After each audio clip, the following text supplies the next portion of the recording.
बिस्मिल्लाहिर्रहमानिर्रहीम। अस्सलाम वालेकुम to all my YouTube family. उम्मीद करती हूँ आप सब खैरियत से होंगे।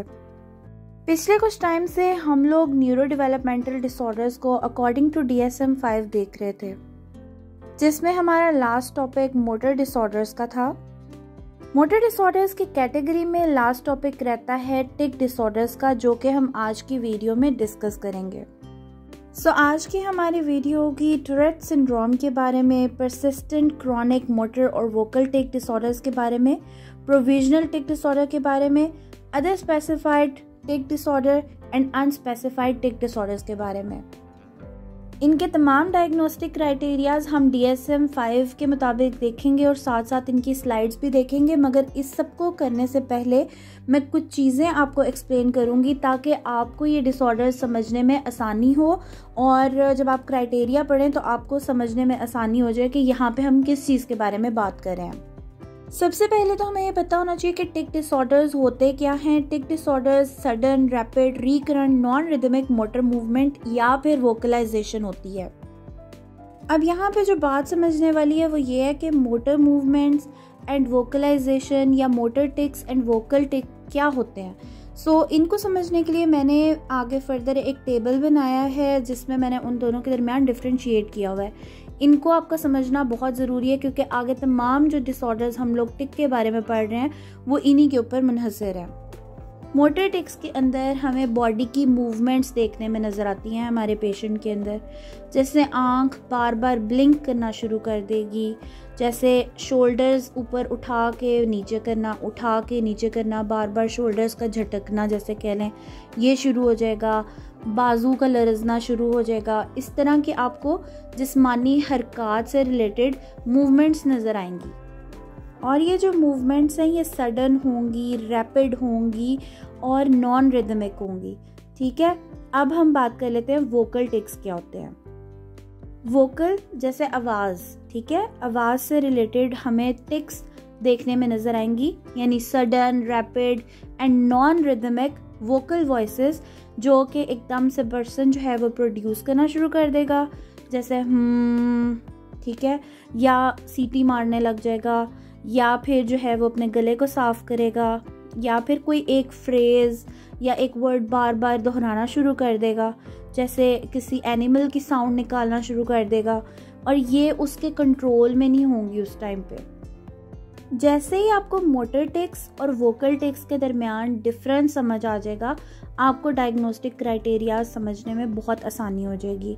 अब हम टूरेट सिंड्रोम या टूरेट डिसऑर्डर के बारे में पढ़ते हैं कि उसका डायग्नोस्टिक क्राइटेरिया क्या है। According to DSM-5 criteria A, both multiple motor and one or more vocal tick have been present at some time during the illness। यानी बीमारी के दौरानिया में बोथ यानी दोनों, मल्टीपल मोटर यानी एक से ज़्यादा मोटर टिक्स एंड वन और मोर वोकल टिक, एक या एक से ज़्यादा वोकल टिक मौजूद हो तो हम लोग डायग्नोस्टिक ए के क्राइटेरिया को कहेंगे कि क्लाइंट फुलफिल कर रहा है। अगर आप टूरेट डिसऑर्डर को दूसरे डिसऑर्डर्स के दरमियान डिफरेंशिएट करना चाहेंगे तो आपको यहाँ पे ये चीज़ माइंड में रखनी है कि जो टूरेट डिसऑर्डर है इसके अंदर दोनों तरह के टिक्स होंगे, यानी मोटर टिक्स भी होंगे बट वो मल्टीपल होंगे, और जो वोकल टिक है वो एक भी हो सकता है और एक से ज़्यादा भी हो सकता है, यानी मल्टीपल भी हो सकता है। इस चीज़ को अपने माइंड में बिठा लेना है। क्राइटेरिया बी के मुताबिक फर्स्ट टिक आने के बाद 1 साल के दौरानिया के अंदर इसकी जो फ्रीक्वेंसी है टिक आने की वो आती और जाती रहेगी। इसका ऑनसेट जो है वो 18 साल की उम्र से पहले हो जाएगा। और क्राइटेरिया डी के मुताबिक ये जो भी टिक आ रहे हैं ये किसी और फिजियोलॉजिकल इफेक्ट ऑफ सब्सटेंस की वजह से नहीं होने चाहिए, ना ही किसी और मेडिकल कंडीशन की वजह से होने चाहिए। अब हम समझ लेते हैं सेकंड टिक डिसऑर्डर के बारे में, जो कि है परसिस्टेंट क्रॉनिक मोटर और वोकल टिक डिसऑर्डर। यहाँ पे और का लफ्ज़ इस्तेमाल हो रहा है, उसी से आपको एक चीज़ माइंड में रखनी है, या मोटर टिक होगा या वोकल टिक होगा। अब इसको हम आगे क्राइटेरिया के मुताबिक समझ लेते हैं। सिंगल और मल्टीपल मोटर और vocal tics have been present during the illness but not both motor and vocal। या फिर यहाँ पे होगा मोटर टिक, या फिर यहाँ पे होगा वोकल टिक। और मोटर टिक जो है वो सिंगल भी हो सकता है और एक से ज़्यादा मोटर टिक भी हो सकते हैं, एंड वोकल टिक जो है वो भी सिंगल हो सकता है और एक से ज़्यादा टिक हो सकता है, मगर एक वक्त में दोनों टिक मौजूद नहीं होंगे। बाकी इसका क्राइटेरिया सेम है कि पहला ऑनसेट होने के 1 साल तक इसकी जो सिम्टम्स हैं या फ्रीक्वेंसी है वो वैक्स एंड वेन होती रहेगी। इसके अलावा इसका ऑनसेट 18 साल की उम्र से पहले हो जाएगा और ये किसी और साइकोलॉजिकल इफ़ेक्ट या फिर किसी मेडिसिन या सब्सटेंस की वजह से या किसी और मेडिकल कंडीशन की वजह से नहीं होगा।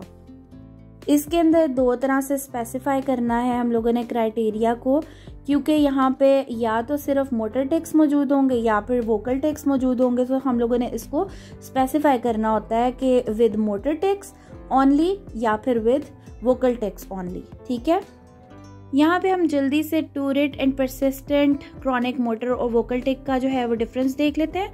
टूरेट के अंदर जो था वो बोथ मोटर और वोकल टिक्स मौजूद थे, जबकि परसिस्टेंट क्रॉनिक मोटर और वोकल टिक्स के अंदर या वोकल टिक होगा या फिर मोटर टिक होगा।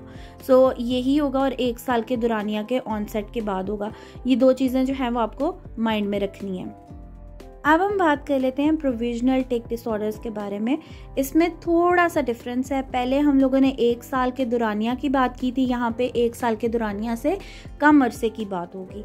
अब हम इसका क्राइटेरिया देख लेते हैं। क्राइटेरिया ए के मुताबिक सिंगल और मल्टीपल यानी एक या एक से ज़्यादा मोटर एंड और वोकल टिक्स, यानी मोटर और वोकल टिक इकट्ठे भी हो सकते हैं, मोटर टिक भी हो सकता है खाली, या फिर वोकल टिक भी खाली हो सकता है, और ये सिंगल भी हो सकते हैं और मल्टीपल भी हो सकते हैं।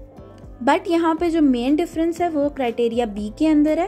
The tic have been present for less than 1 year since first tic onset, यानी पहला जो टिक का ऑनसेट है उसके बाद जो टिक होंगे वो लेस देन 1 ईयर तक प्रेजेंट रहेंगे। बाकी इसके क्राइटेरिया सेम है, जिसमें लिखा हुआ है कि इसका ऑनसेट 18 साल से पहले होना चाहिए। इसके अलावा क्राइटेरिया डी के मुताबिक ये किसी और फिजियोलॉजिकल इफेक्ट, सब्सटेंस या मेडिकल कंडीशन की वजह से नहीं होना चाहिए।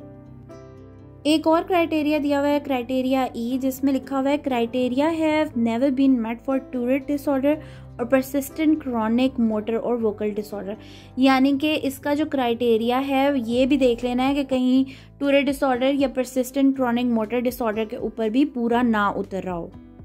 और इन दोनों डिसऑर्डर्स के दरमियान तभी ही हम लोग जो है वो प्रॉपर्ली डिफ्रेंशिएट कर सकेंगे जब जो फर्स्ट ऑनसेट हुआ था टिक का, उसके बाद जो टिक के सिम्टम्स हैं वो 1 साल के दुरानिया से कम ही रहे होंगे।